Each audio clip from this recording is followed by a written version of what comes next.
السلام علیکم ورحمۃ اللہ وبرکاتہ۔ بسم اللہ الرحمن الرحیم۔ حضرت نوح علیہ السلام 950 سال تک اپنی قوم کو خدا کا پیغام سناتے رہے، مگر ان کی بد نصیب قوم ایمان نہیں لائی، بلکہ طرح طرح سے آپ کی تحقیر و تذلیل کرتی رہی اور قسم قسم کی اذیتوں اور تکلیفوں سے آپ کو ستاتی رہی، یہاں تک کہ کئی بار ان ظالموں نے آپ کو اس قدر زد و کوب کیا کہ آپ کو مردہ خیال کر کے کپڑوں میں لپیٹ کر مکان میں ڈال دیا، مگر آپ پھر مکان سے نکل کر دین کی تبلیغ فرمانے لگے۔ مگر ان تکلیفوں اور مصیبتوں پر بھی آپ یہی دعا فرمایا کرتے تھے کہ اے میرے پروردگار، تو میری قوم کو بخش دے اور ہدایت عطا فرما، کیونکہ یہ مجھ کو نہیں جانتے ہیں۔ حضرت نوح علیہ السلام کی تبلیغ کے جواب میں قوم نے سرکشی کا مظاہرہ کیا، آپ علیہ السلام کو جھوٹا قرار دیا، توحید کو ماننے اور شرک کو چھوڑنے سے انکار کر دیا، اور اس کے علاوہ دھمکی دی کہ اگر تم اپنے وعظ و نصیحت اور دین کی دعوت سے باز نہ آئے تو ہم پتھر مار کر قتل کر دیں گے۔ اس انکار و تکذیب اور دھمکیوں کے ساتھ آپ علیہ السلام کی شان میں گستاخانہ جملے بھی کہنے لگے کہ یہ پاگل ہے، یہاں تک کہ ایک دن یہ وحی نازل ہو گئی کہ اے نوح علیہ السلام، اب تک جو لوگ مومن ہو چکے ہیں ان کے سوا اور دوسرے لوگ کبھی ہرگز ایمان نہیں لائیں گے۔ اس کے بعد آپ اپنی قوم کے ایمان لانے سے نا امید ہو گئے اور آپ نے اس قوم کی ہلاکت کے لیے دعا فرما دی، اور اللہ تعالیٰ نے آپ کو حکم دیا کہ آپ ایک کشتی تیار کریں۔ چنانچہ 100 برس میں آپ کے لگائے ہوئے ساگوان کے درخت تیار ہو گئے، اور آپ نے ان 3 درختوں کی لکڑیوں سے ایک کشتی بنا لی۔ اس میں 3 درجے تھے، نچلے طبقے میں درندے، پرندے اور حشرات الارض وغیرہ، اور درمیانی طبقے میں چوپائے وغیرہ جانوروں کے لیے، اور بالائی طبقے میں خود اور مومنین کے لیے جگہ بنائی۔ جب آپ کشتی بنانے میں مصروف تھے تو آپ کی قوم آپ کا مذاق اڑاتی تھی۔ کوئی کہتا کہ اے نوح علیہ السلام، اب تم بڑا ہی بن گئے، حالانکہ پہلے تم کہا کرتے تھے کہ میں خدا کا نبی ہوں۔ کوئی کہتا اے نوح علیہ السلام، اس خشک زمین میں تم کشتی کیوں بنا رہے ہو؟ آپ علیہ السلام ان کے جواب میں یہی فرماتے تھے کہ آج تم ہم سے مذاق کرتے ہو، لیکن مت گھبراؤ، جب خدا کا عذاب بصورت طوفان آ جائے گا تو ہم تمہارا مذاق اڑائیں گے۔ ان کی قوم پر عذاب نازل ہونے اور ان کی ہلاکت کا وقت آ گیا۔ اللہ تعالیٰ نے حضرت نوح علیہ السلام سے اس عذاب کے نازل ہونے کی علامت یہ بیان فرمائی تھی کہ جب تم تندور میں سے پانی جوش مارتا دیکھو تو سمجھ لینا کہ عذاب کے نزول کا وقت آ پہنچا ہے۔ حضرت نوح علیہ السلام کے اہل خانہ کے یہ کل 7 افراد تھے، اور وہ لوگ جو حضرت نوح علیہ السلام پر ایمان لائے یہ کل 80 افراد تھے۔ صحیح تعداد اللہ تعالیٰ ہی جانتا ہے۔ جب حضرت نوح علیہ السلام کی قوم پر عذاب آیا تو آسمان سے زبردست بارش برسی، اور یہ لگاتار 40 دن رات برستی رہی۔ پانی پہاڑوں سے اونچا ہو گیا، یہاں تک کہ ہر چیز اس میں ڈوب گئی۔ حضرت نوح علیہ السلام کا ایک بیٹا کنعان اور ایک بیوی کافرہ تھی، یہ بھی اس طوفان میں غرق ہو گئے۔ اللہ پاک نے ہر قوم کی طرف کسی نہ کسی نبی کو مبعوث فرمایا تاکہ قوم ہدایت پر آ جائے، مگر دیگر قوم کی طرح حضرت نوح علیہ السلام کی قوم نے بھی نافرمانی کی۔ حضرت نوح علیہ السلام 950 برس تک اپنی قوم کو خدا کا پیغام سناتے رہے، مگر ان کی بد نصیب قوم ایمان نہیں لائی، بلکہ طرح طرح سے آپ کی تحقیر و تذلیل کرتی رہی اور کسی قسم کی اذیتوں اور تکلیفوں سے آپ کو ستاتی رہی، یہاں تک کہ کئی بار ان ظالموں نے آپ کو اس قدر زد و کوب کیا کہ آپ کو مردہ خیال کر کے کپڑوں میں لپیٹ کر مکان میں ڈال دیا، مگر آپ پھر مکان سے نکل کر دین کی تبلیغ فرمانے لگے۔ اسی طرح بارہا آپ کا گلا گھونٹتے رہے یہاں تک کہ آپ کا دم گھٹنے لگا اور آپ بے ہوش ہو جاتے ہیں، مگر ان تکلیفوں اور مصیبتوں پر بھی آپ یہی دعا فرمایا کرتے تھے کہ اے میرے پروردگار، تو میری قوم کو بخش دے اور ہدایت عطا فرما، کیونکہ یہ مجھ کو نہیں جانتے۔ اور قوم کا یہ حال تھا کہ ہر بوڑھا باپ اپنے بچوں کو یہ وصیت کر کے مرتا تھا کہ نوح علیہ السلام بہت پرانے پاگل ہیں، اس لیے کوئی ان کی باتوں کو نہ سنے اور ان کی باتوں پر دھیان نہ دے، یہاں تک کہ ایک دن یہ وحی نازل ہوئی کہ اے نوح، اب تک جو لوگ مومن ہو چکے ہیں ان کے سوا اور دوسرے لوگ ہرگز ایمان نہیں لائیں گے۔ آپ نے اس قوم کی ہلاکت کے لیے دعا فرما دی۔ اللہ نے آپ کو حکم دیا کہ آپ ایک کشتی تیار کریں۔ جب آپ کشتی بنانے میں مصروف تھے تو آپ کی قوم آپ کا مذاق اڑاتی تھی۔ کوئی کہتا ہے کہ اے نوح علیہ السلام، اب تم بڑھائی بن گئے، حالانکہ پہلے تم کہا کرتے تھے کہ میں خدا کا نبی ہوں۔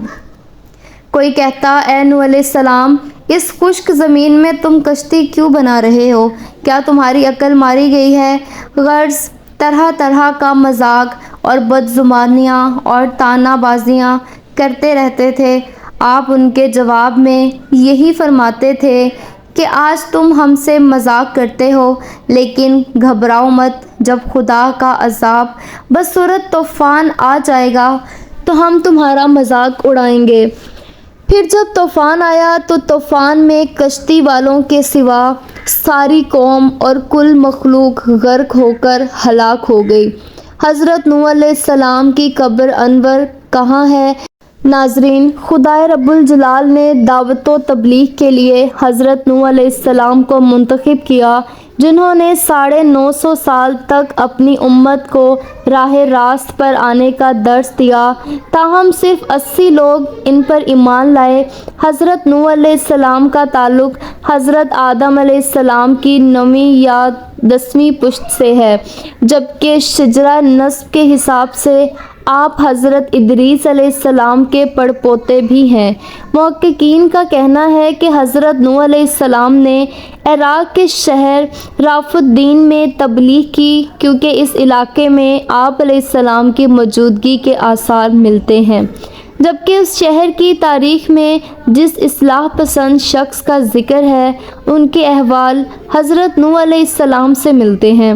اسی طرح سے طوفان نوح کے آنے کے واقعے کی طرف پر ہی ہے، اس علاقے میں عذاب آنے کے اثرات بھی موجود ہیں۔ اسی بنیاد پر مورخین نے رافع الدین کو حضرت نوح علیہ السلام کا مسکن قرار دیا۔ آپ علیہ السلام تقریباً 7000 سال پہلے عراق میں مبعوث ہوئے تھے۔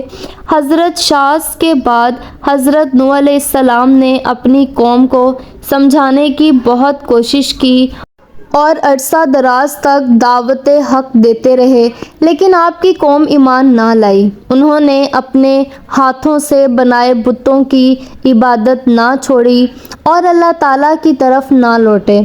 حضرت نوح علیہ السلام نے قوم کے ان مشرکانہ کاموں پر ایسا صبر کیا کہ ان جیسا کسی نے صبر نہیں کیا، اور 950 سال تک قوم کو تبلیغ کی، لیکن اس کے باوجود بھی قوم نہ مانی اور حق کا انکار کرتی رہی۔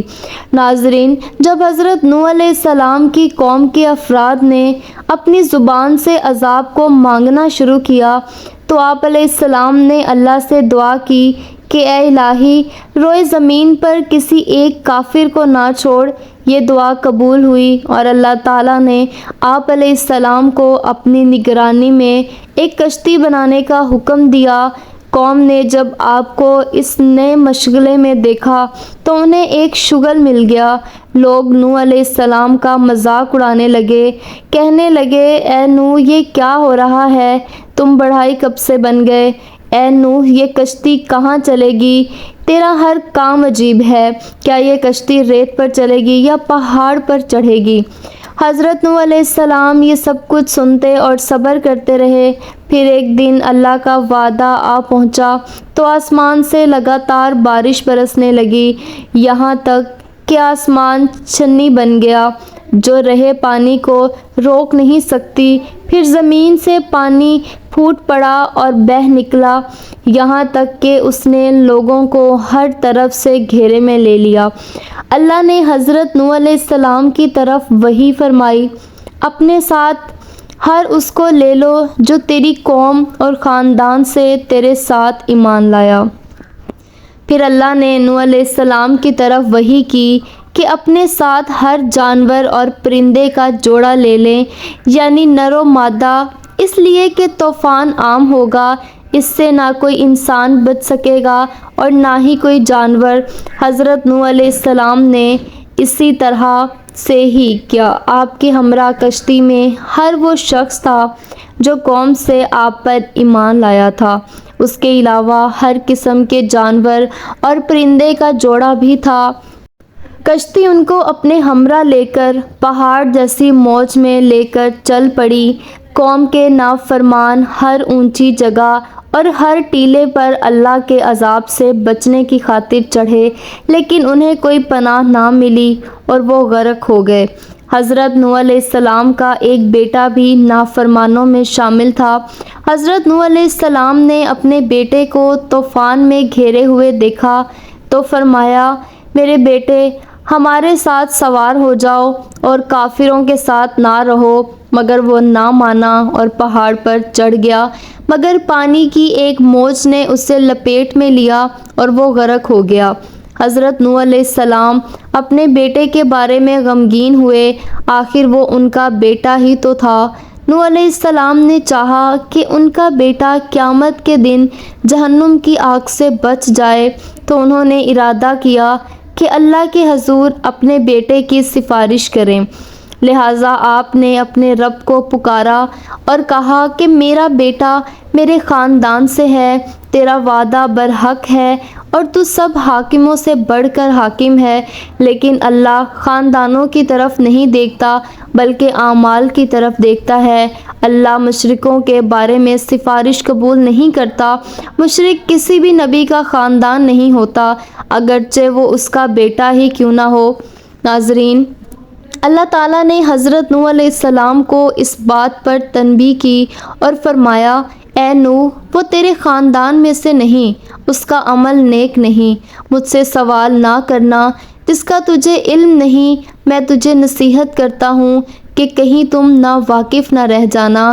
اس وحی کے بعد حضرت نوح علیہ السلام محتاط ہو گئے اور اللہ سے توبہ کی اور عرض کیا، میرے رب، میں تیرے حضور پناہ چاہتا ہوں کہ میں تجھ سے وہ کچھ مانگوں جس کا مجھے علم نہیں، اور اگر تو نے مجھے نہ بخشا اور مجھ پر رحم نہ کیا تو میں خسارہ پانے والوں میں سے ہو جاؤں گا۔ پھر جب وہ کچھ ہو گیا جس کا اللہ تعالیٰ نے ارادہ فرمایا تھا، یعنی کافر طوفان میں غرق ہو گئے، تو آسمان سے پانی برسنا بند ہو گیا اور زمین سے بھی پانی ابلنا بند ہو گیا، تو کشتی جودی پہاڑ پر ٹھہر گئی، اور پھر حضرت نوح علیہ السلام اللہ تعالیٰ کے حکم سے زمین پر اترے اور خشکی پر سلامتی کے ساتھ چلنے لگے۔ اللہ تعالیٰ نے حضرت نوح علیہ السلام کی اولاد میں برکت عطا کی، وہ زمین پر پھیل گئی۔ حضرت نوح علیہ السلام کی اپنے بیٹے کو وصیت کے حوالے سے ایک روایت میں سیدنا عبداللہ بن عمر رضی اللہ تعالیٰ عنہ بیان کرتے ہیں کہ ہم لوگ رسول اللہ صلی اللہ علیہ وآلہ وسلم کی خدمت اقدس میں حاضر تھے کہ ایک بدو آیا، اس نے شام کے شہر سجان کا بنا ہوا جبہ پہنا ہوا تھا جس کو ریشم کے بنے ہوئے بٹن لگے ہوئے تھے۔ اس نے کہا، تم لوگوں کا ساتھی یعنی محمد صلی اللہ علیہ وآلہ وسلم شہواروں کی اولاد، شہواروں کو یعنی جدی پشتی معزز لوگوں کو ذلیل کر دینا چاہتا ہے اور گڈریوں اور اولاد گاڑیوں کو بلند کر دینا چاہتا ہے۔ تو حضور نبی کریم صلی اللہ علیہ وسلم نے اس کا جبہ پکڑ کر فرمایا، میں تجھے بے عقلوں کا لباس پہنے ہوئے دیکھ رہا ہوں۔ پھر آپ صلی اللہ علیہ وآلہ وسلم نے فرمایا، جب نوح علیہ السلام کی وفات کا وقت آیا تو انہوں نے اپنے بیٹے سے فرمایا، میں تجھ کو وصیت کرتا ہوں، 2 چیزوں کا حکم دیتا ہوں اور 2 چیزوں سے روکتا ہوں۔ میں تجھے لا الہ الا اللہ کے ذکر کرنے کا حکم دیتا ہوں، کیونکہ اگر 7 آسمان اور 7 زمین ایک پلڑے میں رکھ دی جائیں اور لا الہ الا اللہ کو دوسرے پلڑے میں رکھ دیا جائے تو لا الہ الا اللہ حاوی اور بھاری ہو جائے گا۔ اگر 7 آسمان اور 7 زمینیں ایک بند حلقہ بن جائیں تو لا الہ الا اللہ انہیں جدا جدا کرے گا۔ اور میں تجھے سبحان اللہ و بحمدہ پڑھنے کا حکم دیتا ہوں، کیونکہ یہ ہر مخلوق کی تسبیح ہے اور اسی کی برکت سے ہر مخلوق کو رزق ملتا ہے۔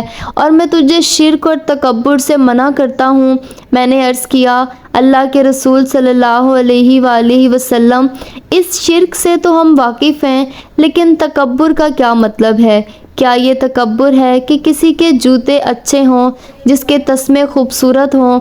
آپ صلی اللہ علیہ وسلم نے فرمایا، نہیں۔ میں نے کہا، کیا یہ تکبر ہے کہ کسی کے پاس حلہ یعنی چادروں کا جوڑا ہو اور وہ اسے پہن لے؟